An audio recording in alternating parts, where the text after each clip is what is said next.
Assalamualaikum warahmatullahi wabarakatuh.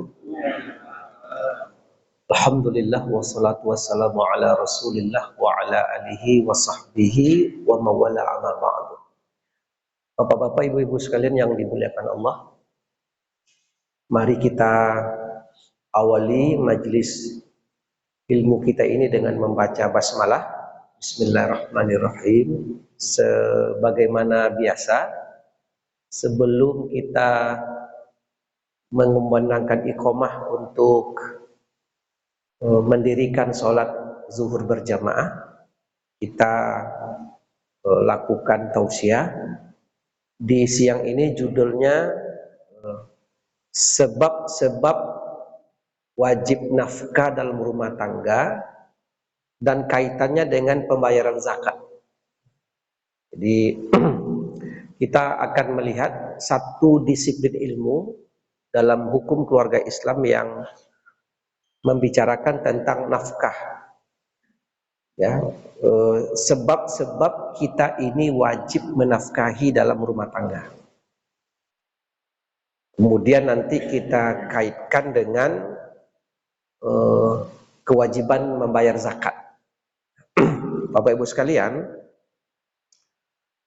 dalam kitab fikih setidak-tidaknya ada 3 sebab kita wajib menafkahi, ya, terutama bagi seorang ayah atau seorang suami. Apa saja yang 3 itu? 1, sebab menafkahi itu karena faktor akad nikah. Jadi apabila ada seorang laki-laki dewasa, kemudian seorang perempuan dewasa menikah, maka akad nikah itu menyebabkan terjadinya nafkah. Maka seorang suami wajib menafkahi istri. Apa dasarnya seorang suami wajib menafkahi istri? Dasarnya adalah akad nikah tadi. Maka akad nikah mengakibatkan konsekuensi wajib menafkahi. Berapa jumlah nafkah yang diberikan kepada istri? Jumlahnya itu tentu tergantung kemampuan suami. Kalau kemampuannya besar, tentu nafkahnya besar. Seperti dalam ayat dikatakan, liyunfik zu sa'atin min sa'atihi. Hendaklah seorang suami memberi nafkah kepada istrinya sesuai dengan kemampuannya. Itu 1, Pak. Tidak dapat tidak, kalau sudah akad nikah wajib menafkahi. Satu perbuatan zalim seorang suami yang meninggalkan begitu saja istri, kemudian tidak menafkahi. Karena terjadi faktor akad nikah atau perkawinan tadi mengakibatkan wajib nafkah, maka tidak boleh di situ terjadi pembayaran zakat. Maka tidak boleh seorang suami membayar zakat kepada istri, atau seorang istri bayar zakat kepada suami. Tidak boleh. Kenapa? Karena jalurnya nafkah. Kalau seorang suami membayar zakat kepada istri, maka karena jalur keduanya adalah nafkah, itu dianggap berzakat kepada diri kita sendiri, utang tidak selesai. Itu yang pertama. Ya, Ustadz, ada orang mengatakan boleh berzakat kepada istri. Jadi ada seorang istri itu miskin, Ustadz, boleh berzakat kepada istri. Kata Ustadz tadi tidak boleh. Macam mana tuh? Kan bertentangan. Boleh berzakat kepada istri yang miskin kalau itu istri orang. Wah, istri orang, Pak. Istri kita jangan. Nah, itu lanjutkan. Karena jemaah ini pandai bertanya, kan? Pandai celah. Ya. Kita lanjut. Nah, terus boleh tidak seorang istri menerima zakat dari suami? Tentu boleh, kalau itu suami orang, katanya. Yang kedua, sebab terjadinya nafkah itu adalah karena faktor nasab. Apa dasarnya seorang ayah wajib menafkahi anak kandung? Syaratnya nasab. Jadi nasab itu mengakibatkan nafkah. Nah, jadi seorang ayah wajib menafkahi anak kandung karena sebab nasab. Demikian juga sebaliknya, apabila anak-anak ini sudah dewasa, kemudian dia memiliki ayah ibu kandung, di mana ayah ibu kandung ini tidak bisa lagi menafkahi dirinya sendiri, maka seorang anak wajib menafkahi ayah ibu kandungnya karena faktor nasab. Berapa jumlah yang mesti dikeluarkan tentu sesuai dengan kemampuan seorang anak. Maka jangan coba-coba seorang istri punya suami, kemudian suami punya ayah ibu yang kurang mampu, maka anaknya tadi wajib menafkahi ayah ibunya, dan istri tidak boleh melarang, malahan harus mendorong kan seharusnya. Karena itu kewajiban, jangan itu dilarang. Jadi umpamanya seorang suami ditanya oleh istri, "Bang, dalam minggu ini biasanya dikasih per minggu, ini sudah hari Ahad Bang, ayah ibu sudah dikasih duit belanja nak minggu ini?" Kata suami, kata istri kepada suami, "Belum lagi, ini mau abang antar ke rumah ibu rencananya." "Berapa bang antar?" "Ini ada duit 700.000, kata suami. "Begini aja lah bang, ini saya tambah 300.000, cukupkanlah duit untuk ibu tuh 1 juta. Begitu suaminya mau turun dari rumah, "Tunggu bang, tunggu, apalagi tunggu." Ternyata ada telur di belakang 1 papan pak, dibelah duanya, separuh, "Nih kasih ke ibu lagi, telur mungkin bisa digoreng." Nah ini istri luar biasa. Ada nggak istri seperti ini pak? Nggak optimis bapak kayaknya nih. Ada, alhamdulillah. Kalau ada luar biasa, ini udah surga. Ya, terkadang sebagian yang ada tuh sebaliknya. Sakit jiwa suami itu dibuatnya gara-gara itu. Ya. Ditekan fisikis suaminya. "Abang jangan coba-coba bang. Berapa bang kasih? 700, 500 aja lah, banyak tuh. Ibu tuh kan tidak banyak makan, banyak pantangnya katanya." Nah itu sebab, karena ayah ibu kandung dengan anak kandung ini wajib menafkahi karena faktor nasab, maka tidak boleh berzakat antara keduanya pak. Jadi tidak boleh anak kandung bayar zakat kepada orang tua kandung. Ada apa? Anaknya kaya, orang tuanya miskin, ada apa tidak? Nah kemudian dia berzakat, itu tidak boleh, karena hubungannya nasab. Nah itu yang ketiga. Yang kedua ya, tadi kita menyebut sebab wajib nafkah itu karena akad nikah, karena faktor nasab. Kedua karena akibat pemeliharaan. Nah akibat pemeliharaan ini wajib nafkah. Ya, apa maksudnya wajib nafkah? Umpamanya ini di luar non manusia maksudnya, seperti ada orang memelihara kucing, memelihara burung, kalau lebih keren itu memelihara kuda. Gitu ya. Karena itu ada di bawah pemeliharaannya, maka dia wajib menafkahinya, memberikan biaya makan minum binatang yang dia pelihara tadi. Nah, sekarang timbul pertanyaan, beberapa macam pertanyaan dari jemaah. 1, boleh tidak kita berzakat ke mertua kita? Jadi dalam beberapa kasustis, menantunya ini kaya pak, kaya, mertuanya miskin. Ada apa tidak? Ada kan? Nah sekarang pertanyaan, boleh tidak Ustadz saya ini bayar zakat kepada mertua?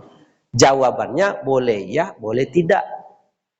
Bisa saja minantu tadi membayarkan zakatnya kepada mertua dengan syarat 1, memang mertuanya itu termasuk mustahik zakat, seperti fakir, miskin, fisabilillah dan seterusnya.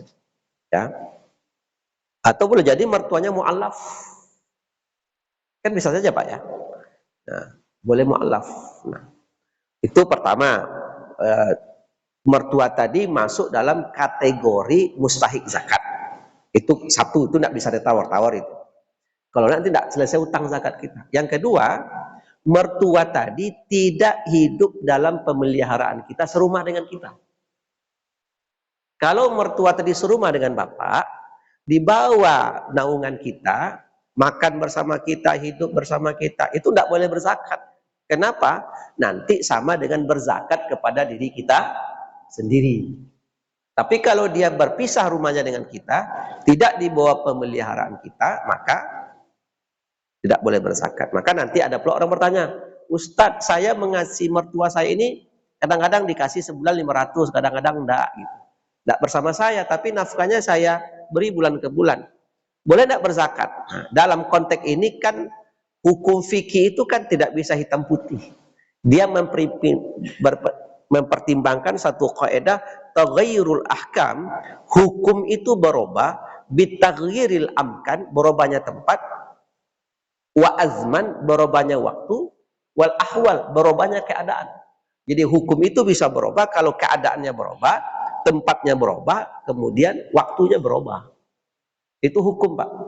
Jadi seperti apa hukum seorang yang sehat berpuasa? Wajiblah. Kalau keadaannya sakit, tidak wajib.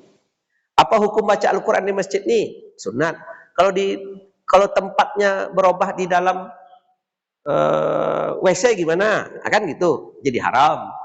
Nah, itu hukum seperti itu. Nah, kalau ada pertanyaan, boleh nggak Ustadz saya membayar zakat ke mertua saya, tetapi saya subsidi per bulan. Nah, sebaiknya untuk menghindari dikhawatirkan tidak terbayar zakat, sebaiknya ke orang lain saja. Kalau nanti itu meragukan. Boleh tidak saya bayar zakat ke saudara kandung? Jawabannya bisa ya, bisa tidak. Apabila saudara kandung itu masuk dalam kategori mustahik zakat, dia berhak menerima zakat, kemudian miskin, fakir, miskin, dan seterusnya, kemudian tidak serumah dengan kita. Karena ada pula orang saudara kandungnya diajak tinggal serumah dengan dia, maka itu tidak boleh. Tapi kalau dia terpisah rumahnya dengan kita, boleh membayar zakat seperti itu. Nah, ini kan pertanyaan-pertanyaan yang berulang-ulang setiap tahun ketika orang membayar zakat, karena menengok problematika internal keluarga rumah tangga muslim yang bervariasi ini, ya. Nah, itulah beberapa hal bapak-bapak, saudara-saudara sekalian, terkait dengan bagaimana kita memberikan namanya tuh peta jalan untuk menetapkan kriteria pembayaran zakat. Nah, oleh karena itu, ya, nafkah ini, ya, nafkah itu menjadi sesuatu hal yang memang menjadi wajib, tidak dapat tidak. Nah, dan di dalam hadis Nabi ini terakhir ini menutup, dinarun anfaqatahu fi sabilillah. Kalau kalian punya dinar, kata Rasulullah sallallahu alaihi wasallam, punya uang, maka uang kalian itu infakkan untuk fi sabilillah. Wa dinarun tahriru raqabah. Kalau kalian punya uang, kata Rasulullah, maka merdekakan budak. Kenapa Allah Rasul perintahkan memerdekakan budak? Karena memang zaman itu, saat itu ada sistem perbudakan yang secara beransur-ansur ingin Rasul selesaikan. Yang ketiga, dinarun it'amu miskin. Kalau kalian punya uang, punya dinar, maka berilah makan fakir miskin.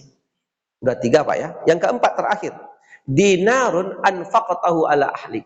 Kalau kalian punya uang, punya dinar, maka nafkahkanlah untuk keluarga kalian, kata Rasulullah sallallahu alaihi wasallam. Karena orang yang menafkahkan hartanya untuk keluarganya, ajrun, itu a'zamu, pahalanya itu lebih besar daripada berinfak untuk fisabilillah, memerdekakan budak, dan memberi makan fakir miskin.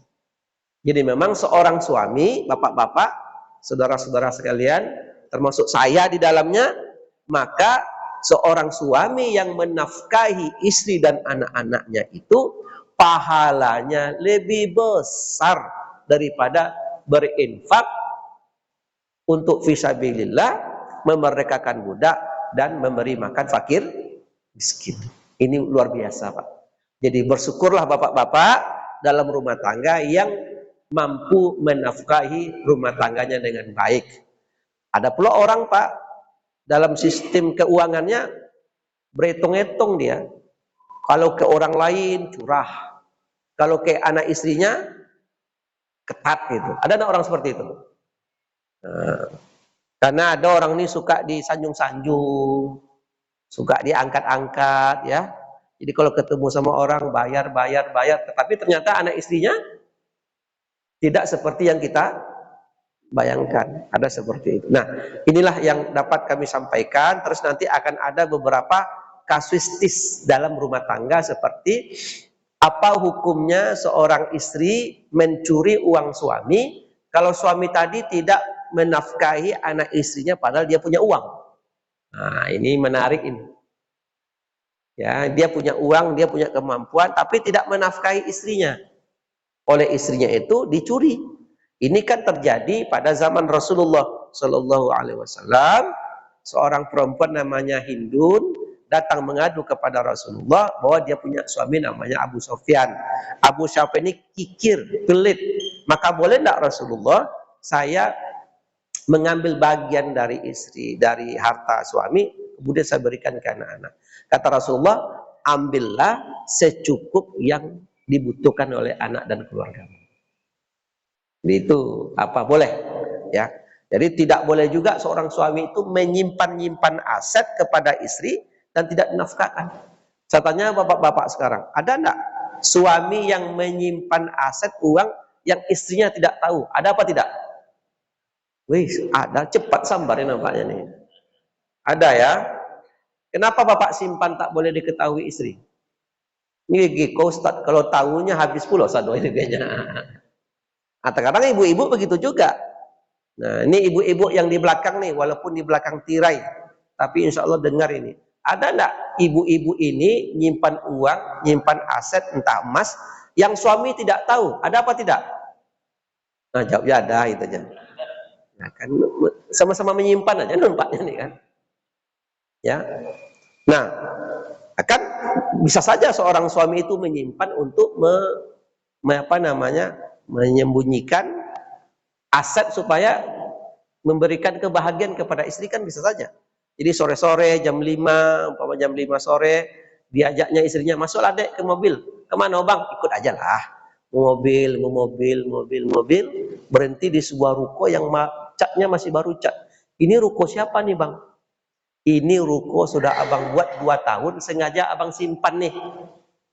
Ini untuk engkau, ini sertifikatnya atas nama engkau. Alhamdulillah, itu baru senang istrinya tuh, itu baru mantap. Ya, yang parahnya ada, sore-sore dibawanya istrinya, ayo ikut abang lah. Kemana bang? Ikut aja lah abang nih. Jalan-jalan, masuk komplek perumahan. Komplek perumahan bang, masuk, berhenti di sebuah rumah. Bang, cantik pula rumahnya bang, kecil tapi bersih. Enak pula nengoknya.